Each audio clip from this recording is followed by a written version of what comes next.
Today I'm going to show you how I store my kayak suspended from my garage ceiling.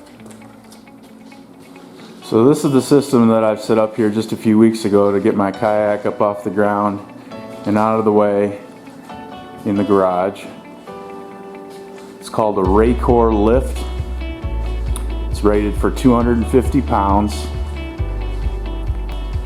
and it's basically a manual cable winch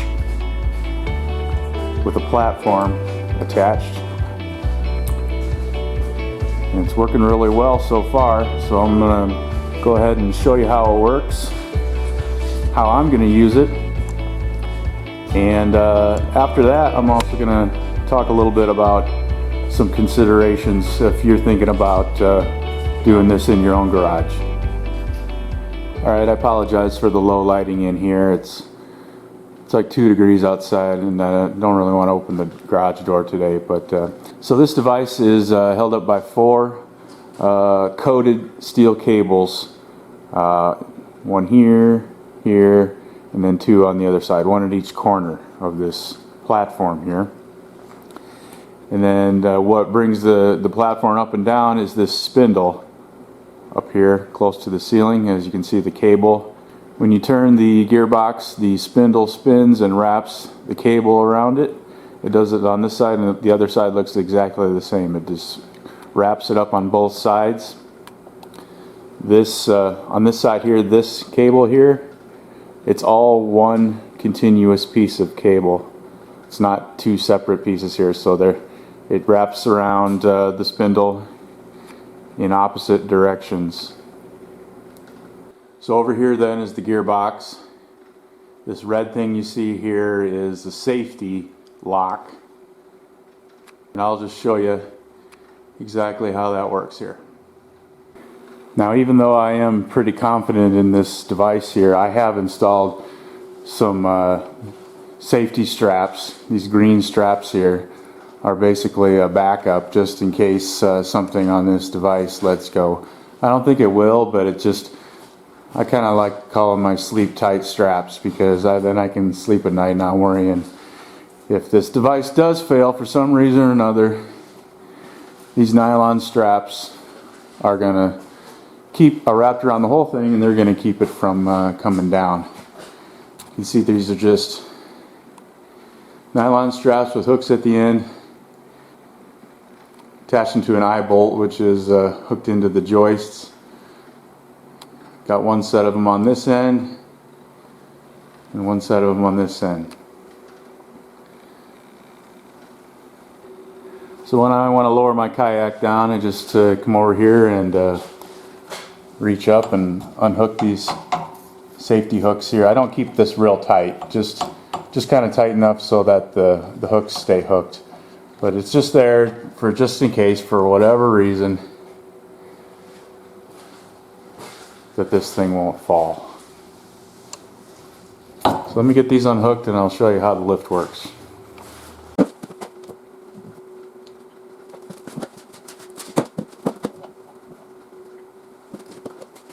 Okay, so this device comes with a rod that has a hook on the end.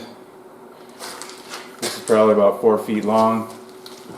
And then it comes with a hand crank attachment. Put these 2 together and you just kind of do this, spin it one way or the other to bring it up or down. And that works. I've tried it with the hand crank, it works just fine. It is a little bit slow. And you will get an arm workout from this, that's for sure.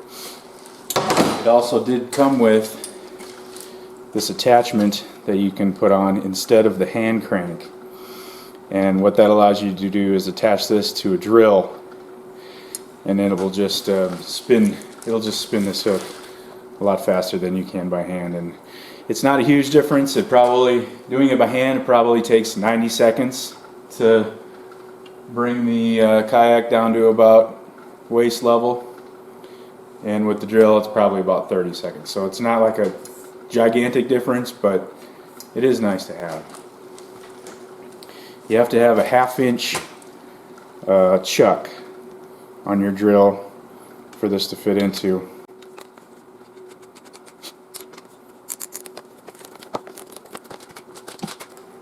So what you do is you take your hook and reach up here and grab this red safety switch, pull it down out of the way. Put your hook through the hole there, turn the drill on reverse to go down.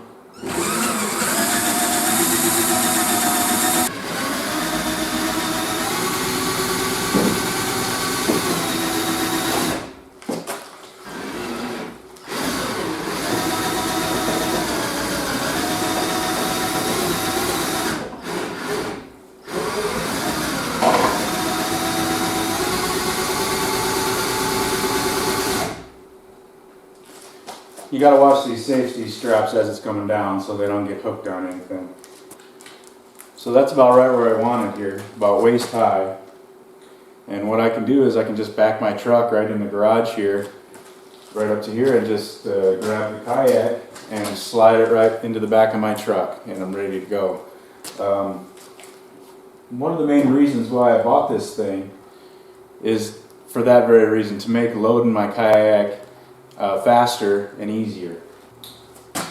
I used to have my kayak stored up, standing up on end against the wall, and when you do that, every time you come home after a fishing trip, you got to take everything out and put it somewhere else, and then vice versa. When you want to go on a fishing trip, you got to get your kayak down, then you got to put in your anchor and your life vest and your paddle and rod holders and things like that. So the way this is, I can leave everything in my kayak. I can leave my rod holders attached. I don't have to take those off, for fear of them getting broken off when I'm putting my kayak away. That's one of the main reasons why I got this thing. I noticed that there were times when I wanted to go fishing, but I only had like a couple of hours, and rather than take the extra 15-20 minutes of getting all the stuff together and getting the kayak down and getting it ready to go fishing, I found a lot of times I was just grabbing my poles and my tackle bag and going fishing on the bank instead of using the kayak. So I think if I have everything in here and it just I can just load it up quick and get going, I think I'm going to end up using my kayak more often. So if that's something that's going on with you, where you kind of hesitate to use the kayak very often because it's kind of a pain in the butt to get down and load it up, and then when you get home later, then you got to take everything out again and to put your kayak away, however you're currently storing it in your garage or wherever. So that's something to consider. Just a little word of warning: if you are currently storing your kayak on its end up against the wall like I was, I used to have this kayak on the floor on a pad in that corner, standing on end, pointing up in that corner there. And I stored it like that for 6 or 8 months. Even though it was on a pad on the floor, I don't know if you can see that great in the camera, but this end of the kayak is all pushed in, dented in, so I don't think it's going to be any significant damage to it. But just so you know, that if it sits on its own, if it's got its own weight on the end of the kayak, it's going to deform that part of the kayak. The only modification that I made to this thing was I put some of these foam floor mats here underneath where the kayak's going to go, and it's definitely not necessary. I think the kayak could sit fine just on the wire, on the metal rack, but these mats have kind of a slick surface, and they help. The kayak can just slide on and off the rack a little bit easier. Now this is a 10-foot long kayak. It's kind of wide for a kayak. It's a fishing kayak, so that's why it's a little wider than most recreational kayaks.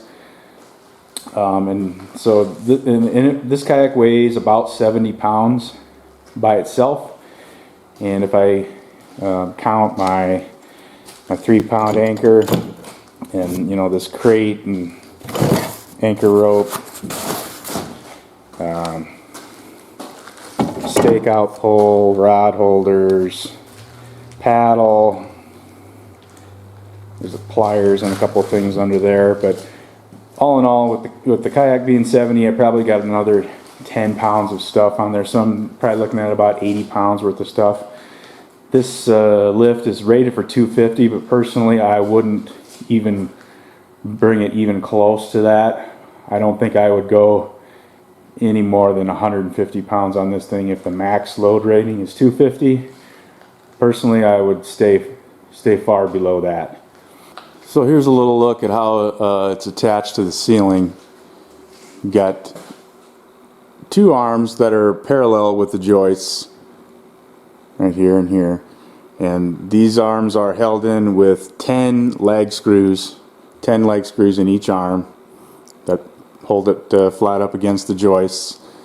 And then you've got your spindle in the middle and your gearbox over here. And as far as installation goes, it's not difficult, but you are pre-drilling, marking, measuring, and driving 20 lag screws into your joists into the ceiling. So you will get a shoulder workout and spend some time on a ladder, especially if you're doing it by yourself. You don't have somebody to hand you tools. You're going to spend a lot of time climbing up and down the ladder, moving the ladder around so you can get things right. Probably the most difficult part of this installation for me was deciding exactly where I was going to put it on the ceiling. And you're going to have to look at your own garage and see what you've got already on your ceiling so that you can get it to fit. You know, as you can see, I've got a light here, a light there. I've got a hatch there for attic space. And over here is the garage door opener. This side's no good because this is where my wife parks her car. And so this platform is only 4 feet by 4 feet. It's a square. But since the kayak is 10 feet long, it's hanging off the ends, I had to figure out when I raise the kayak up and down so it's not going to hit this shelf here. And also your garage door, something to consider. Do you want to be able to raise and lower that kayak while your garage door is open? So I've got about 6 inches of clearance here. When my garage door is open, it's about right here. And then the same with that shelf over there. So I definitely spend some time studying your garage ceiling and what you've already got up there, and see what's going to be in the way and where the best place for this thing to be mounted is going to be in your particular situation. So this is the installation manual here. As you can see from the parts list, there's really not very many parts to it. You've got 2 cable assemblies, your platform, you've got 4 of these rod assemblies, and then your gearbox, spindle brackets, and the spindle. That's about it. You know, here's your hand crank over here, and then some hardware. It comes with all the hardware that you need. So you don't really, unless you're going to mount it perpendicular to the joists instead of parallel like I've done. I've done parallel to the joists. My joists run this way. Depending on how your joists run in your garage, you may need to attach some boards to your ceiling first, and then attach these brackets to those boards. So now I'm going to go ahead and raise it back up and show you how that works. And after that, I'm going to share a few thoughts about considerations when purchasing this item, and also about safety, making sure that you got a good some backup straps to hold this thing up. Heaven forbid some part of this mechanism fails. So to raise it back up, you just turn your drill in reverse and turn it the other way.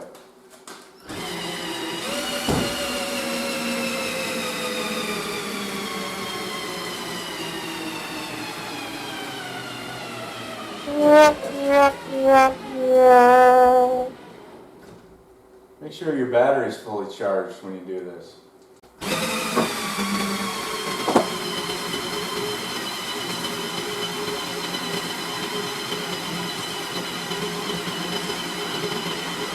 Put the lock back in place. Put your safety straps back up. That's it. All my stuff is stored up there with the kayak, my paddle, my life vest, my rod holders, my anchor. All I need to do when I'm ready to go fishing is just lower it down, slide it into the truck, tie on a couple straps, and go fishing. One other thing to consider with your safety straps is I saw online several people were talking about mounting an eye bolt like right here next to the end of the pulley and having a chain hanging coming down and then attaching to this eye bolt here. And well, one thing, a chain is a little overkill, I think, for 250-pound weight limit. But anyway, my thought on that is that if you're running a safety strap because you think that it's possible that some aspect of the device might fail, then you shouldn't be attaching your safety strap to another part of the device. For example, say that I had a safety chain that was attached at the joist here and ran down parallel to this cable and attached to this eye bolt. Well, if for some reason this support beam right here broke, that safety chain would do absolutely nothing, and whatever's on here would come crashing down still, even though you had a safety chain. But because it was attached to that eye bolt, it's not gonna help you. That's why I've done mine this way, and I just took the safety straps and wrapped them around the entire setup. That way, if any part of this device fails, either be up here with the cables or the spindle or the gearbox, or even if this rack itself somehow gives way, these straps here are going to keep it from falling. So that's just some thought on your safety strap setup. So some considerations when shopping for this item, if you decide that this might be a right solution for you, is one, it costs about $210. That's what I paid for it. I got it on Amazon. It seems that from what I could find, Amazon is the only place where you can get it right now. It looked like Home Depot used to sell it.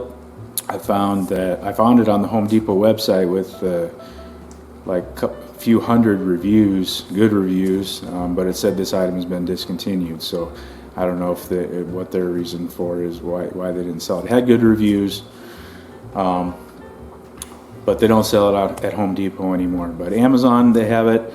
On Amazon, it looks like the authorized distributor for this product is a seller called iServe.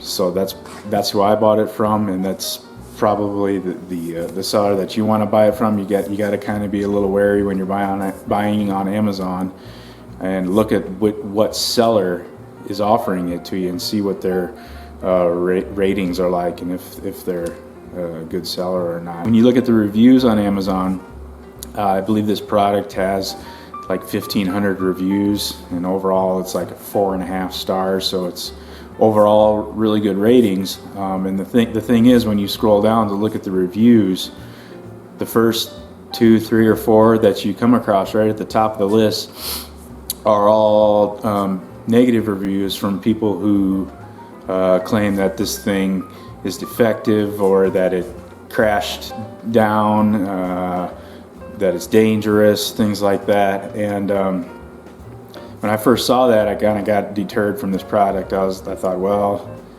okay, I can't be having that. But there's not that many of those negative reviews, and there are literally thousands of good reviews of people that installed it. And I found YouTube videos, other YouTube videos of people using this device with good success. And then I was able to find this installation manual online before I actually purchased this. If you just search for the model number PHL-1R,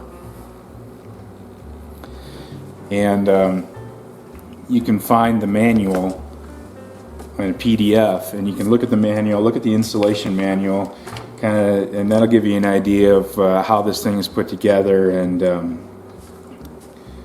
whether it seems safe to you or not. Based on reading the reviews on Amazon, those negative ones, I kind of came to the conclusion that those people had a bad experience, most likely because they didn't install something correctly. People were saying about the retainer, the nylon retainer disc breaking. I don't think those black retainer discs are what actually made the thing fall. I think those broke when the thing fell. I think they probably didn't wind the cables right, or you know, there's all sorts of details in this instruction manual. And if you don't pay attention to the instructions and you just kind of throw stuff together how you think it's going to go, you're probably going to have a bad result. And that's kind of the conclusion I came to with those a lot of those bad reviews on Amazon. It just seems like the most likely scenario is they didn't install it right, and that's why they had trouble. So keep that in mind. You can read the reviews yourself, come to your own conclusion. All that aside, still have the safety straps, okay? That way you got both the belt and suspenders going on. So that's the Racor lift. I'm pretty happy with it so far. If you're thinking about doing something like this in your garage, I hope that you found this video helpful. If you have any questions or think of something that I didn't mention about this product, feel free to drop it in the comments. I'd be happy to see if I can answer that. Thanks for watching. Have a great day.